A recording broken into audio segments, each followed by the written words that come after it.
Salut, c'est Cyril de Web de Fou, j'espère que tu vas bien aujourd'hui. On se retrouve pour un nouveau podcast pour voir ensemble s'il faut mettre ton produit en affiliation. On va voir ensemble, peu importe ce que tu relais, s'il faut mettre un produit en affiliation, est-ce que c'est pertinent ou pas, et comment surtout est-ce qu'on fait ça, et comment on arrive, comment ça se passe en fait, voilà. Bon, alors avant ça, tu connais le truc, tu penses à t'abonner, s'il te plaît, tu cliques sur le bouton s'abonner, puis dans la description de là où tu m'écoutes, il y a un lien, ça s'appelle Rejoins mes contacts privés, tu cliques dessus, puis tu arrives sur une page, tu mets ton email, et tous les matins, je t'envoie des informations à travers des podcasts, et ces informations, ce sont des informations qui vont changer ta vie et ton business, crois-moi. Ok ? Allez, on y va. Bon, ce sujet de podcast est lié donc à beaucoup de questions que je reçois. C'est ouais, mais c'est bien beau l'affiliation, mais est-ce que je dois mettre mon produit ou pas en affiliation ? Est-ce que c'est pertinent ou pas ? Comment ça se passe ? Est-ce que c'est bon, alors. Il est très compliqué à répondre à ça comme ça, tout simplement parce que je vais essayer de te simplifier le sujet. Alors, est-ce qu'il faut mettre ton produit sur Facebook ? Est-ce qu'il faut mettre ton produit sur YouTube ? Est-ce qu'il faut mettre ton produit... Voilà, donc tu vois un peu l'idée. Oui, bien sûr, la réponse est oui. Plus tu mettras ton produit, ta page de vente, ton truc, je sais pas ce que tu vends, mais même si tu vends un produit d'affiliation, tu vois, plus tu le feras connaître sur plus de supports, plus tu feras d'argent. C'est assez mécanique. Puis surtout, je vais t'expliquer un truc. Moi, quand je fais des pubs Facebook, par exemple, je coche toujours le truc pour apparaître sur Instagram. Pourquoi ? Parce que c'est hyper important de pouvoir en fait diversifier tes abonnés. Il y en a par exemple ceux qui m'écoutent sur YouTube, tu vois, ceux qui écoutent ce podcast sur YouTube, ils l'écoutent pas forcément sur Apple Podcast. Il y en a, ils écoutent mes trucs sur mon site, il y en a, ils attendent la notif sur Facebook pour aller écouter. Bref, ton audience n'est pas la même partout. Donc plus tu vas diversifier les supports, et évidemment en l'automatisant au maximum, c'est-à-dire tu vas pas faire un post à chaque fois différent, tu vois, faut réussir à automatiser ça. Plus tu vas être sur différents supports, plus tu vas faire d'argent. Le truc à comprendre donc, c'est est-ce qu'il faut faire de l'affiliation ? Bah la réponse clairement t'as compris, c'est oui, bien sûr qu'il faut faire de l'affiliation. Maintenant le problème de l'affiliation est le suivant. Comment je fais ? Combien ça coûte ? Où est-ce que je vais ? Et comment ça marche ? Alors, pour te répondre simplement, tu peux pas arriver comme ça sur une plateforme d'affiliation en disant « Hey, je veux faire de l'affiliation ». T'as ClickFunnels, t'as LearnyBox, tout ça, qui te propose des programmes d'affiliation. Ils t'expliquent en gros que tu crées des liens, tu rentres des gens et tu donnes à ces gens le lien pour qu'ils le relaient. Bon, ça fonctionne pas mal, tu vois.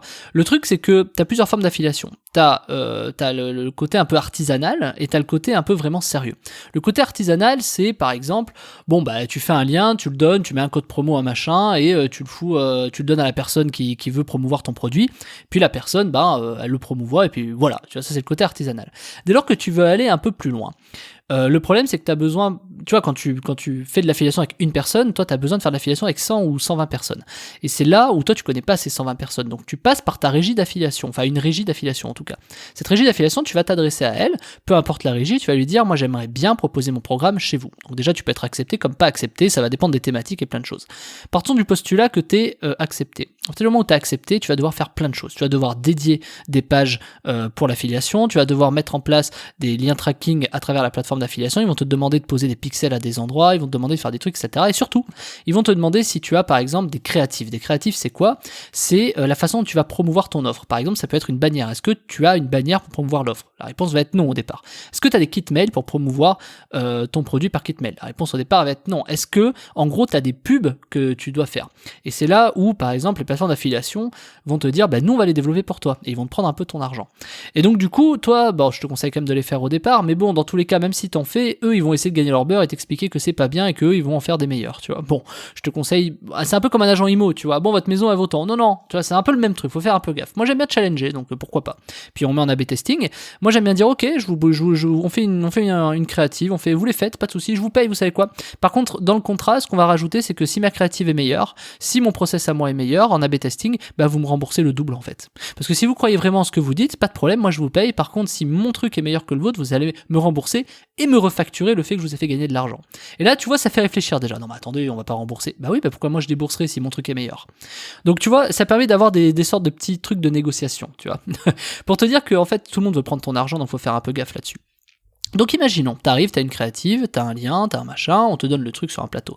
Là où c'est génial de passer par une plateforme d'affiliation, c'est que ça te permet vraiment, tout de suite, de pouvoir avoir du trafic. Et ce trafic, la plateforme d'affiliation va t'ouvrir un accès où tu vas voir par exemple que lui il est rentable, lui il est pas rentable, cet affilié-là est rentable, cet affilié-là est pas rentable, etc. Ça te permet d'avoir beaucoup de trafic, ça te permet aussi d'avoir de la vente. Et le problème qu'il y a généralement, c'est, et accroche-toi, oui mais je paye quoi et comment ?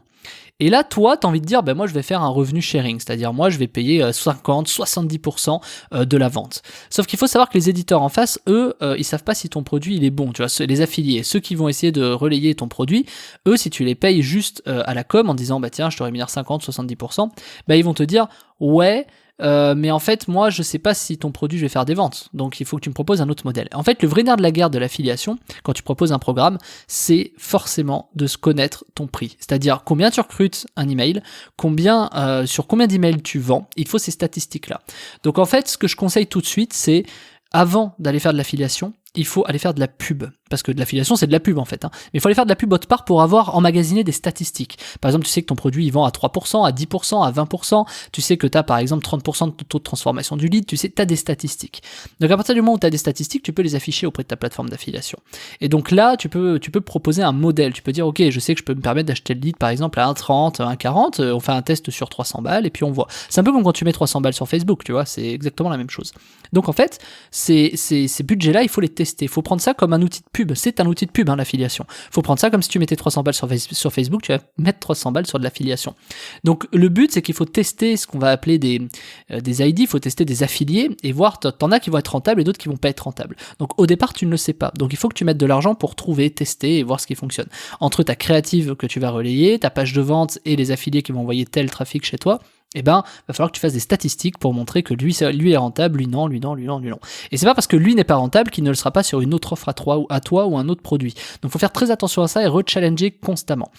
Donc ça, c'est le dating qui te l'apprend, c'est la rencontre en ligne qui te l'apprend parce que t'as tellement des gens qui sortent des nouveaux sites de rencontres, des nouvelles marques que des fois ils touchent des personnes qui n'auraient pas touché avec une autre marque, tu vois. Et après on évolue sur d'autres sujets qui, je vais pas rentrer dedans, mais ça s'appelle le cross-sell, mais on viendra à ça plus tard dans plusieurs podcasts, dans plusieurs semaines.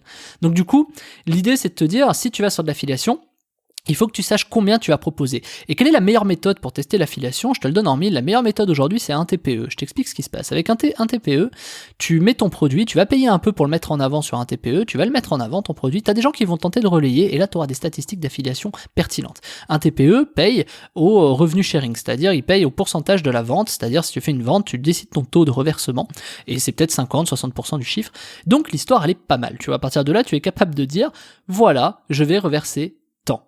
Et donc à partir du moment où tu reverses temps, tu vas réussir, en mettant un peu en avant ton produit, tu vas réussir à avoir des statistiques. Et ces statistiques-là, tu peux les proposer aux plateformes d'affiliation. Parce que de toute façon, les plateformes d'affiliation, si tu es sans statistiques, ça va te coûter 3 fois plus cher parce que eux vont devoir créer ces statistiques. Donc quand tu mixes un peu tout ça, tu as des pubs sur Facebook avec de la stat, tu as des trucs chez un TPE avec de la stat, tu peux arriver sur les plateformes d'affiliation et tu sais ce qui marche et ce qui ne marche pas. Donc à partir de là, il faut que tu t'adresses toi à quelqu'un pour développer tes créatives, une bannière, un outil email, enfin un kit email, ce genre de sujet, tu vois. Mais ça va te permettre de commencer sur l'affiliation. Et à partir de là, le vrai nerf de la guerre, c'est de dire, ok, est-ce que je paye 1 euro du lead ? Est-ce que je fais, 1 euro de l'inscrit ? Est-ce que je paye 50% de la rémunération ? Est-ce que je fais pas un mix ? Est-ce que je paye pas au clic 25 centimes ? Est-ce que j'achète pas le clic 25 centimes ? Quand tu vois le coût d'un clic sur Facebook ou sur AdWords, tu te poses la question, est-ce qu'il vaut pas mieux acheter ton clic à 25 centimes, etc. Et le problème des affiliés derrière, c'est que ceux qui vont relayer ça, ils vont vouloir truquer parce qu'eux, ils ont besoin de faire plus d'argent. Donc par exemple, il faut que tu es derrière, et c'est pour ça qu'il faut t'adresser à des plateformes entre l'artisanal. Pourquoi j'ai dit qu'au début, quand tu donnais un lien à un mec et que c'était artisanal par rapport à un autre, parce que les plateformes d'affiliation ont des systèmes anti-fraude, tu sais, de ceux qui font des faux inscrits ou ceux qui font des faux clics. Et c'est là où ça devient pertinent, parce que du coup, quand tu achètes 25 centimes du clic, t'imagines qu'il y en a qui essaient d'user de robots, tu vois. Donc évidemment, t'as l'impression que c'est moins cher Facebook qu'AdWords, c'est clair, mais sauf qu'il y en a qui font des robots et à la fin, de toute façon, ça va te coûter plus cher. Donc, s'adresser à des plateformes d'affiliation, c'est s'adresser à des compétents, à des personnes compétentes qui te permettent d'éviter tous ces problèmes. Eux, ils ont cette expérience et bien encore d'autres trucs que tu ne te doutes même pas. Donc, est-ce qu'il faut aller sur de l'affiliation ? Oui, mais pas n'importe comment et surtout pas à l'arrache. Voilà. Donc, clairement, l'affiliation, ça doit faire partie de ta stratégie, mais un peu lointaine, tu vois. C'est-à-dire que la plateforme d'affiliation à qui tu vas t'adresser pour relayer ton offre, il faut que ce soit après que tu aies plusieurs tests, après que tu aies fait plusieurs tests sur Facebook, sur AdWords, sur sur YouTube, etc. Après que tu aies un peu emmagasiné de données, d'informations. Voilà. Donc ça, c'est si tu veux mettre ton offre en affiliation, si tu veux mettre ton produit en affiliation. Et en fait, la meilleure façon de réussir à mettre ton produit en affiliation pour être certain d'être gagnant, c'est de savoir en fait comment tu peux faire de l'argent toi rapidement avec de l'affiliation et comment tu peux doubler tes revenus en affiliation pour justement sortir ton produit derrière et faire encore plus d'argent, en fait quadrupler derrière tes revenus. Et c'est justement la formation de la semaine qui s'appelle comment doubler ses revenus en affiliation. C'est très simple. Si tu veux construire ton offre en affiliation et que tu te poses la question et que tu sais pas par où commencer, etc., faut d'abord comprendre le côté de la barrière des affiliés. Il faut comprendre comment eux fonctionnent. Et ça, la meilleure façon de le comprendre, c'est de prendre la formation qui est en description parce que j'explique aux affiliés, ceux qui font de l'affiliation, comment doubler ses revenus. Et quand tu vas comprendre la méthode que j'explique où je te montre tout de A à Z, tu vas comprendre qu'en fait, doubler ses revenus en affiliation, c'est aussi facile que de mettre son produit en affiliation. Il suffit juste d'avoir les bons tips, il suffit d'avoir les bonnes astuces, les bons process et c'est justement ce que je t'apprends dans la formation. Donc si tu as envie de doubler tes revenus en affiliation ou si tu as envie de voir comment ça se passe du côté des affiliés et comment eux ils font pour gagner de l'argent, peut-être même sur ton dos, je vais tout t'expliquer, c'est dans la formation, tu l'apprends. Si tu cliques sur le lien, c'est comment doubler ses revenus en affiliation, on se retrouve de l'autre côté. Ok ? Allez, à plus Martin.